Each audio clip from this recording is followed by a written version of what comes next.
और वर्ड 2019 की सीरीज में आपका स्वागत है।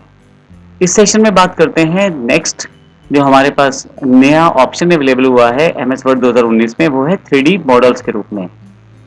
यदि आप इंसर्ट पे जाएं, इलस्ट्रेशंस पे जाएं, तो आपके पास 3D मॉडल्स के रूप में एक नया ऑप्शन अवेलेबल है।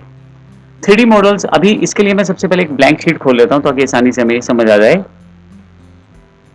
यदि मैं 3D मॉडल्स पे क्लिक करूं यहाँ पे, तो मेरे पास ये ऑनलाइन लाइब्रेरी से 3D मॉडल्स के प्रीव्यू दिखाएगा। 3D मॉडल्स की सबसे खास बात यह है कि आप इन्हें रोटेट कर सकते हैं 360 डिग्री के एंगल पे। अब मैं यहाँ पे इमोजी वाले सेक्शन पे क्लिक कर देता हूँ, तो आपके पास इमोजी वाली कैटेगरी के अंतर्गत जो पिक्चर्स अवेलेबल हैं वो सारी की सारी यहाँ पे दिखाई देनी शुरू हो जाएंगी। ये सभी जो पिक्चर्स हैं 3D पिक्चर्स हैं। इसमें से मैं कोई भी इमेज ले सकता हूँ। मैं इस इमेज को सिलेक्ट करके इंसर्ट कर लेता हूँ। जैसे ही मैं इंसर्ट करूंगा, मेरे पास ये इमेज मेरे वाले डॉक्यूमेंट में अवेलेबल हो जाएगी। अब यहाँ देखिए 3D इमेज है।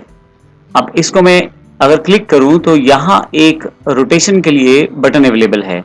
अगर आप इसको लेफ्ट क्लिक दबा के लेफ्ट या राइट की तरफ मूव करें तो 3D इमेज की तरह ये मूव करेगा। ये वर्ड का बिल्कुल नया फीचर है और बड़ा ही इंपॉर्टेंट फीचर है, जिससे आप डिफरेंट तरह की इमेजेस को प्रयोग कर सकते हैं। ये देखें, आप किसी भी एंगल पे आप इसे रोटेट कर सकते हैं। तो इस तरह से 3D मॉडल्स का आप प्रयोग कर सकते हैं। जब आप इस 3D मॉडल पे क्लिक करते हैं तो यहाँ 3D मॉडल टूल्स के अंतर्गत फॉर्मेट टैब अवेलेबल हो जाएगी। यहाँ से आप काफी सारी चीजें सेटअप कर सकते हैं। 3D मॉडल आप कहाँ से लेना चाहते हैं, अगर आपने 3D मॉडल में कुछ चेंज किया है तो रीसेट कर सकते हैं, यानी कि वापस अपनी लोकेशन पे आ जाएगा। इसके अलावा यहाँ पे व्यूज हैं, डिफरेंट व्यूज। जो मैं रोटेटर से कर रहा था वो सारे व्यूज कुछ यहाँ पे पहले से दिए गए हैं।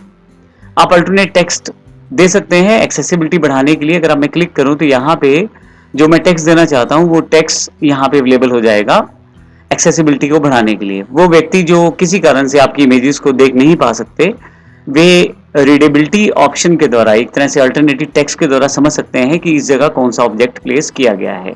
बाकी सभी ऑप्शन, पोजीशन, रैप टेक्स्ट इत्यादि जो ऑप्शंस हैं बिल्कुल पहले जैसे हैं। हालांकि यहाँ पे हमारे पास पैन और जूम का जो ऑप्शन है वो भी अवेलेबल है।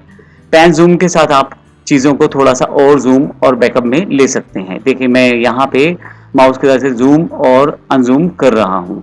तो इस तरह से आप इन चीजों का प्रयोग कर सकते हैं। आप हाइट विड्थ को सेटअप कर सकते हैं, जो कि आप इन हैंडल्स के साथ भी कर सकते हैं। तो इस तरह से मैं इन सब चीजों का प्रयोग कर सकता हूँ। तो इस सेशन में हमने जो जानकारी ली है वो 3D मॉडल्स के लिए है, जो बिल्कुल एक अलग सा फीचर है जिसको आप प्रयोग कर सकते हैं अपने डॉक्यूमेंट्स के अंदर।